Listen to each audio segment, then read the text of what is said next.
আসসালামু আলাইকুম গাইস, আজকে আমরা কোথায় যাচ্ছি সাদিকা? চটপটি খেতে যাচ্ছি, যেটা আমাদের 1 বছর আগের প্ল্যান ছিল। তো ফাইনালি আজকে সুযোগ সুবিধা সবকিছু মিলে হলো। তো চলো তোমরা আমাদের সাথে চটপটি খেতে খাওয়া দেখতে, কারণ আমরা তো খাবো। আমরা খাবার গাইস, তোমরা দেখবা। হ্যাঁ, সো লেটস গো। যেহেতু এই রাস্তা দিয়ে আমরা চটপটি খাইতে যাচ্ছিলাম, তো ভাবলাম বাসাটা একটু তোমাদের সাথে শেয়ার করি। আর আমার আর সাদিকার একসাথে বের হওয়া খুবই কম হয়, কারণ আমাদের কোনো টাইমিং মেলে না। আর তোমরাও অনেক দিন থেকে দেখছো যে বাসার কাজের কোনো অগ্রগতি নাই। এর কারণ হচ্ছে আসলে মিস্ত্রি রেগুলার কাজে আসে না, আর আসলেও তারা করে না। সেই দিন কি করে যেন আমাদের সময় মিল হয়ে গেছিলো। তাই ভাবলাম যে অনেক দিনের প্ল্যানটা যেহেতু আছে, যাওয়া যাক। তো আমরা বের হয়ে গেছিলাম মোটামুটি মাগরিবের 20 মিনিট আগে। আমাদের বাসা থেকে দোকানটা কাছে, কিন্তু মনে হয় আমরা সেদিন অনেক ঘুরে যাচ্ছিলাম। পুরো ভিডিও দেখলে তোমরাও বুঝতে পারবা। আর সত্যি অনেক এনজয় হয় যখন আমরা একসাথে কোথাও বের হই দুইজন। সো তোমরাও আমাদের মতো ভিডিওটা এনজয় করতে থাকো। Let's see. আসছি আলুর কোল্ড স্টোরের কাছে।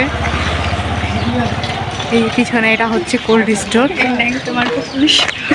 এই যে আমরা এখনো হেঁটেই যাচ্ছি যতক্ষণ আমাদের চটপটির দোকান আসবে। আসলে আমাদের বাসা থেকে দোকানটা কাছে, বাট আমরা অনেক ঘুরে আসলাম যেন আমাদের একটু হাঁটাও হয়, প্লাস হচ্ছে ব্যায়াম হয়, হ্যাঁ, প্লাস এনজয় হয়। হ্যাঁ, তোমাদের বিয়ে কথা দেখালো না যে বেগুন বাগান, ওইটা পার হয়ে চলে এসেছি। তো গাইস, আপনাদেরকে আমাদের বেগুন বাগানটা যাওয়ার সময় দেখাবো। সন্ধ্যাবেলা বেগুন খেতে যাবো আমরা। গাইস, সন্ধ্যা লাগে গেল, কিন্তু আমরা এখনো চটপটির দোকানে পৌঁছাতে পারলাম না। কিন্তু খুব 1 মিনিটের মধ্যে পৌঁছে যাবো। এই অবশেষে আমরা হাঁটতে চটপটির দোকানে এসে গেছি। চটপটির দোকান মানে কি বলবো, আমাদের গাইস আমরা মন মরা হয়ে আবার বাসায় চলে যাচ্ছি। গাইস আমরা তো আসলে চটপটি খেতে এসেছিলাম। তো গাইস, আপনাদেরকে মাঠ দেখাবো, মাঠ। হ্যাঁ, তো হচ্ছে ব্যাপার হয়েছে আমরা হচ্ছে দোকান বন্ধ, এর আগেও আসছিলাম দোকান বন্ধ, আজকেও দোকান বন্ধ। তো আমাদের কপালে আর চটপটি নাই। হ্যাঁ, এই ফেসবুকে ঢুকলে দেখছি এখানে এসে সবাই ফুড রিভিউ করছে, বাট আমরা বাসার কাছে এসে আসতে পারছি না, খাইতে পারছি না। কপালটা এতই। তো আসলে যে কাজে গেছিলাম সে কাজ হলো না। তাহলে সাদিকা, এখন আমরা কোথায় যাচ্ছি? বেগুন খেতে। সন্ধ্যা লেগে গেছে, এখন আমরা বেগুন খেতে যাচ্ছি। বেগুন তুলতে দেখা যাক কি হয়। আমরা সাদিকাদের ফ্ল্যাট দেখতে আসছি, মানে প্লট আর কি। দেখা যাক এখন ওটা কত দূর। আমি তো আসলে ফার্স্ট টাইমের জন্য আসছি। আপনি জানান, চাবি দিয়ে আসি। এটা হচ্ছে সাদিকাদের আর কি প্লট। এখানে আসলে অনেক রকমই গাছ লাগানো দেখছি, বেগুন গাছ। গাইস, আমি এখন বেগুন তুলবো। সন্ধ্যাবেলা যেতে হয়ে গেছে, সাদিকার বেগুন তোলার টাইমও হয়ে গেছে। গাছ টেনে তুলে ফেলো। অনেক বেগুন হয়েছে কিন্তু গাইজ, এরকম পতিত জমিতে এরকম মানে ফসলের চাষ কিন্তু ভালোই হয়। তাই যে আমি দেখে বোঝাই যাচ্ছে। এটা কি তুলছে গো? কি করে বেগুন ছিঁড়ে গো? উঠছে না কেন? এই দেখো না, এই দেখেন গাইজ। গাইস, আপনারা দেখতে পাচ্ছেন আমাদের সব গাছের বেগুন তোলা শেষ। এই যে আমাদের বেগুন। হ্যাঁ, আসলে তাই, এই গাছ থেকে কিন্তু অনেক বেগুন উঠলো, দেখে মনে হচ্ছে কম গাছ, কিন্তু সো গাইস, আমাদের বেগুন বড় হয়ে গেছে, ব্যাগটা ছোট হয়ে গেছে। হ্যাঁ, এর জন্য আমরা ব্যাগটা চেঞ্জ করব। সো গাইস, এখানে কিন্তু খুব অনেকগুলো গাছ আছে, ব্যাপারটা তা না। বাবা, পাখি ডাকছে কত সুন্দর। এই তো ফল হয়েছে অনেকগুলা,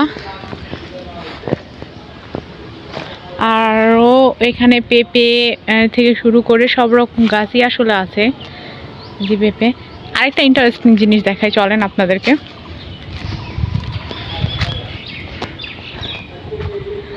এই যে এখানে একটা লেবু গাছও হয়েছে, কিন্তু লেবু গাছে কিন্তু অসংখ্য লেবু ধরছে। ছোট্ট একটা গাছ, বাট ওয়াও, অনেক অনেক লেবু ধরছে। এই যে অনেক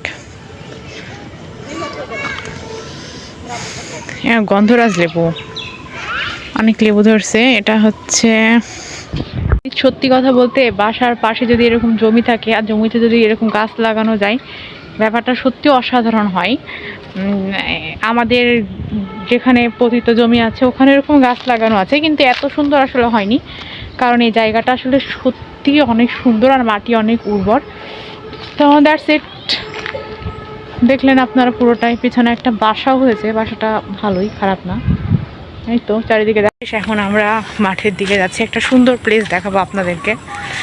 এই যে এগুলো না প্লট করে রেখেছে। এগুলো সুন্দর। তোমাদের এই গাছের লেবুগুলো এত বড় হবে না? হ্যাঁ হ্যাঁ, গন্ধরাজ লেবু, সুন্দর সেন্ট। গাইজ এটা পুরা গ্রামের একটা লুক দিছে, জাস্ট ওয়াও, এক কথায় জাস্ট ওয়াও। ঘোরাঘুরি এতখানি পর্যন্তই, আর বেশিক্ষণ আমরা ঘুরবো না কারণ আজান দিয়ে দিবে প্রায়। চলো সাদিকা বাসার দিক যাওয়া যায়। হ্যাঁ, তো গাইস, তো আমরা এখন বাসায় যাব। আপনারা অবশ্যই ভিডিওতে লাইক অ্যান্ড সাবস্ক্রাইব করবেন আর আমাদের ভিডিওটি পাশে থাকবেন। ভালো লাগলে অবশ্যই শেয়ার করবেন। নেক্সট তো- ভিডিও, নেক্সট ব্লগ দেখার জন্য সবাইকে আমন্ত্রণ রইল। আল্লাহ হাফেজ।